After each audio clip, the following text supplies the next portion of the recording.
Texas 7 back in the loss column, sending legend Nolan Ryan against first-place Chicago. The all-time leader in strikeouts would get a punch-out of a very different sort in Texas. To the highlights of this game, it was 2-0 White Sox when Alex Fernandez comes inside on Juan Gonzalez. So the very next half inning, Robin Ventura runs scoring single early. He aged 26, Nolan Ryan aged 46. Was he throwing at him? Robin thinks about it and says yes. And watch. And count. Nolan, 6 consecutive punches to the face, and then everyone gets involved in the melee. Ryan just grabbed him like he's gonna grab a steer when he brands him, right? 6 consecutive punches, and then the melee ensued after that. The amazing thing in all of this, Ventura was tossed because he charged him out. He should have been.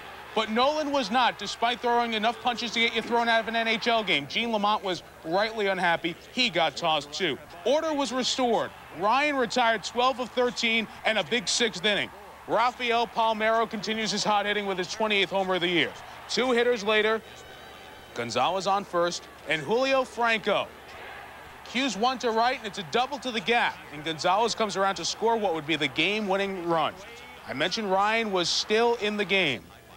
There is respect for a legend, but it was a travesty that he stayed in the game despite throwing those punches. Gets Matt Marullo striking out. He pitched very well in this game, pitched through 7, got help from the bullpen, including Tom Henke getting Bo Jackson with 2 on, and then Henke closed out the 9th for the save. Texas wins by 3, getting within 5.5 in the West. Nolan Ryan throws career win 322, one that will be remembered for the other things done with the right arm. I've had a couple of conversations, but nothing of that nature. I think last one was Dave Winfield back in the National League. When you saw his moment of indecision, what was going through your mind? You know, you don't remember what goes through your mind and something like that. Were you surprised you put him away that easily? All I know is I was on the bottom of the pile, and it felt like their whole bench was laying on me.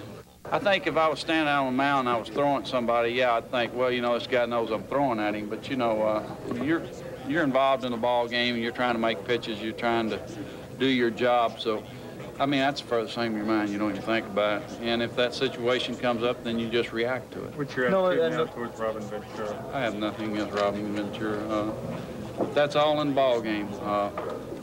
You know, that's just part of baseball, and that's what you do, and you go on. And the next time I face him, that won't even cross my mind. The second round there where you went after Lamont, what was going on No, there? that wasn't Lamont, it was Jack McDowell. He was over his mouthing off, and at that time I'd had enough. And if somebody's got something to say, then, you know, don't stand over behind 4 or 5 players and yell at me. Wild stuff. For his part, Ventura said, "It was no secret Ryan was throwing at me. I have to protect myself no matter who it is." Ryan leads all active pitchers in hit batsmen. This was his first of the year, but he won't reach Walter Johnson's all-time record.